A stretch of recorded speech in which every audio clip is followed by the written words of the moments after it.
Hello, everyone. Hello, friends. Today is October 28, 2023. Our subject for today is about internet. Sabado na ngayon pero walang tao ngayon sa labas dito sa plaza kasi doon lahat sila sa kung tawagin sa amin ay Corsumat Cine. Yun ang main street na mahaba. 1 kilometer siguro yun. Yung haba nun yun ang pinaka-sentro. Kalsadang mahaba yun. Mahaba. Flat road na mahaba. So, piyesta ng tsokolating ngayon. Kaya, andun na sila. Kumakain. Ano oras na? 8:30 pa lang, 8:35 ng PM dito ng Sabado. So, marami pang tao doon, sigurado. Hanggang bukas yun o baka hanggang Lunes pa siguro. Ewan ko, minsan depende tumatagal sila. Maraming tao ngayon doon. Kaya walang tao dito sa amin sa plaza. Wala. Ayun yung aking mini garden. mini garden ni wife. Laura. Share ko lang sa inyo. Kaya pala humihina ang mga signal ng mga internet because of changes. Ngayon ko lang na-observe. Kaya pala lagi akong tumatawag sa operator dahil mabagal ang internet. Ang bilis ng panahon. Kasi yung my first internet connection is 3G. 3G. Pagkatapos, nagpalit ako kasi bumabagal, naging 4G. Tapos, ngayon, nung may 5G na, bumagal ulit ang 4G. Ganun pala yun kasi isa naman ang supplier niyan sigurado for sure. Ewan ko lang. Kasi, pag lumilipas ang panahon, napag-iiwanan yung mga ibang mga internet, mag-upgrade lahat sila. So, kung may internet ka na matagal na, yung mga 4G o 3G, gagawin nilang mabagal yun. Mabagal. So, lahat gagawin nilang mabilis ang 5G para lahat magko-connection ka sa 5G. Actually, ngayon sa bahay, dalawang internet ko. Isang 4G. Ngayon sa bahay, nagpagabit ulit ako ng 5G. Pero yung 4G ko, tatanggalin na yan kasi pinadismiss ko na dahil pinabagal na nila kasi meron ng upgraded na siya ng 5G ngayon.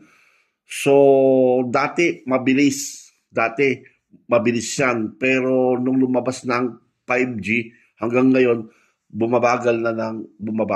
Ina-upgrade nila kaya whether you like it or not, you upgrade or you will change ng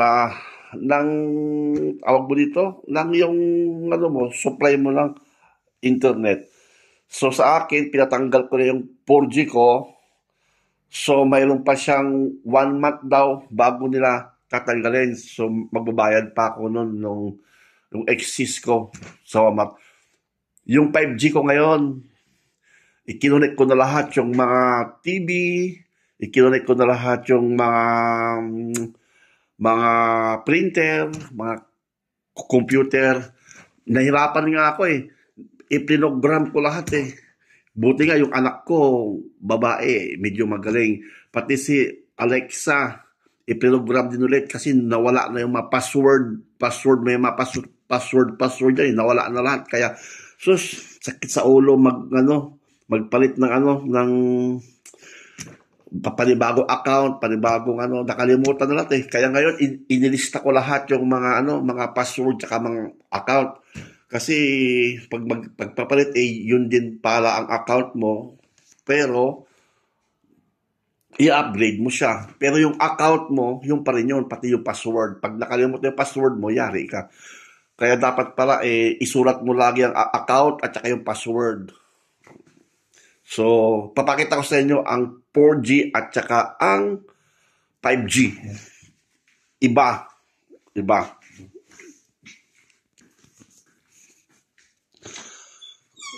Ito ang 4G.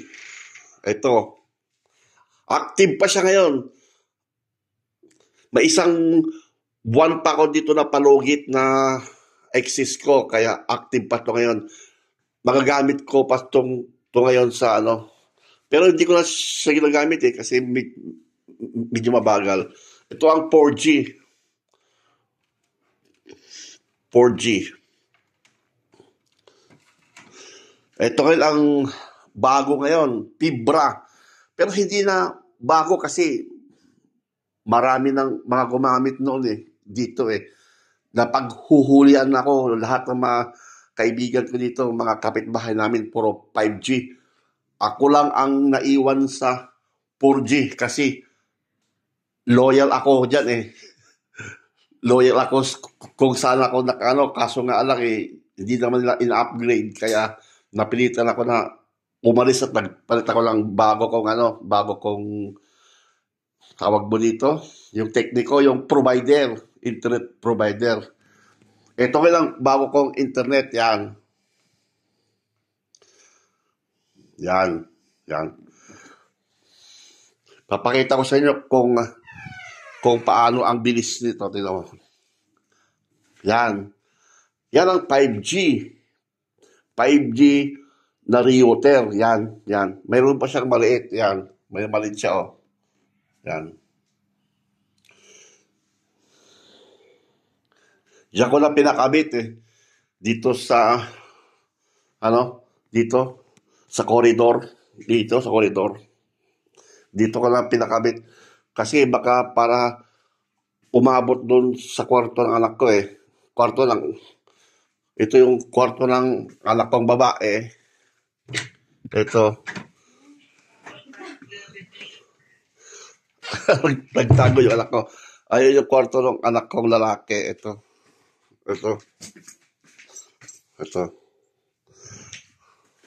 Ito yung kwarto namin ng misis ko. Yan. Ito yung kainan. Dito ko na pinalagay sa koridoryo. Dito. Ayun yung sala. Yung sala. Doon yung TV. Sala. Ito yung kusina. Ito yung kusina ko. Yan. Ito yung kusina. Yan. Yan ang 5G. Ito ang 5G. Yan. Yan. Mabilis.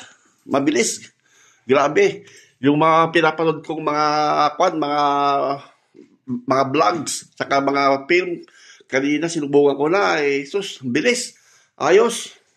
Maganda ang 5G. Maganda. Mabilis. Mabilis na siya. So, advice ko sa inyo kung nakakabit ang provider nyo ay medyo i-upgrade nyo, ipa-upgrade nyo. Kapag ayaw nilang i-upgrade dahil kasi yung dati kasing mga internet, medyo mas mahal siya. Kasi sila yung mga nag-o-offer ngayon, mas mura ang price. Kaya hindi nila ina-upgrade dahil yung mahal ang ibinabayad mo, tapos magiging mura kapag ipapa-upgrade mo kasi ang daming offer ngayon. So, kaya ayaw nilang i-upgrade dahil nga mas malaki ang ibinabayad mo, tapos pag pina-upgrade mo, mababawasan dahil mayroon silang offer So actually, hindi nila ina-upgrade Kaya, ewan ko lang kung i-upgrade sa ibang pangalan, ewan ko lang kung paano, pero sa akin hindi nila in-upgrade Nakailang beses ako kasi nga, mas mahal ang bayad ko, pag pina-upgrade ko, magiging mas murang babayaran ko. Kaya, nangyari ay talagang pinatanggal ko na siya. Umalis ako, nagbago ako ng internet provider. So, from 4G to 5G. Okay, mabilis. So, kung ako sa inyo, lumipat na rin kayo ng 5G. Maraming ma-offer. So, mabilis. Kasi matagal na silang may mga 5G, mga mga fibra kung tawagin dito, fibra. Lahat halos naman lang sila. Ako lang ang naiwan eh. So nagpakabit na rin ako kasi ayaw nilang i-upgrade yung kuha ko yung luma ko eh. Kaya okay, hanggang dito lang. 4G, 5G.